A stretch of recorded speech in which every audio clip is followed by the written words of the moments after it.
यह कहानी उसी अद्भुत बालक की है। एक ऐसा बालक जो मां के गर्भ से नहीं बल्कि धरती के गर्भ से जन्मा था। लेकिन इस बालक के जन्म की कथा भी कोई साधारण नहीं थी। इसके पिता महान शिलाद मुनि सांसारिक मोह माया से दूर थे, लेकिन उन्हें एक ऐसे पुत्र की लालसा थी जो बिना माता के गर्भ से जन्मा और मौत को जीतने वाला हो। इस असंभव सी इच्छा को पूरी करने के लिए शिलाद मुनि ने भगवान शिव की घोर तपस्या की। महादेव ने प्रसन्न होकर उन्हें मनचाहा वरदान दिया। इस वरदान के कुछ समय बाद जब शिलाद मुनि एक यज्ञ के आयोजन के लिए खेत जोत रहे थे, तभी हल का सिरा किसी चीज से टकराया। उन्होंने देखा कि धरती के भीतर से एक बेहद तेजस्वी और दिव्य बालक प्रकट हुआ है। मुनि ने उस शिव आशीर्वाद रूपी बालक को खुशी खुशी गले से लगा लिया और उसका नाम रखा नंदी।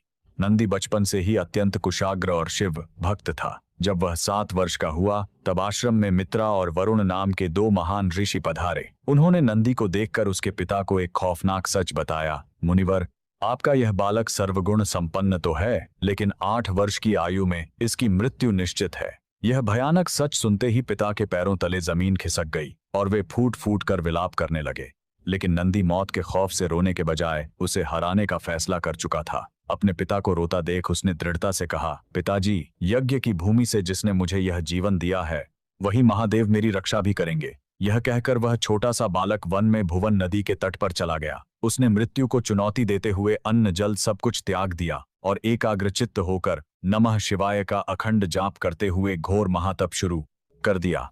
नंदी की वह तपस्या इतनी कठोर थी कि उसकी भक्ति के तेज से ब्रह्मांड गूंज उठा। अपने भक्त की इस अद्भुत निष्ठा से विवश होकर साक्षात भगवान शिव वहां प्रकट हुए। महादेव ने जब नंदी को दर्शन देकर मनचाहा वरदान मांगने को कहा, तो उस बालक ने अपने प्राणों की भीख नहीं मांगी। उसने हाथ जोड़कर केवल इतना कहा, प्रभु, मुझे बस आजीवन आपके चरणों में रहकर आपकी सेवा करनी है। नंदी का यह निस्वार्थ प्रेम देखकर महादेव भाव विभोर हो गए। उन्होंने नंदी को मृत्यु के जाल से मुक्त कर अजर अमर कर दिया। उसी क्षण भगवान शिव ने नंदी को एक दिव्य बेल का रूप प्रदान किया और हमेशा के लिए अपना सर्वोपरि वाहन, कैलाश का द्वारपाल तथा अपने गणों का अधिपति यानी नंदीश्वर बना लिया।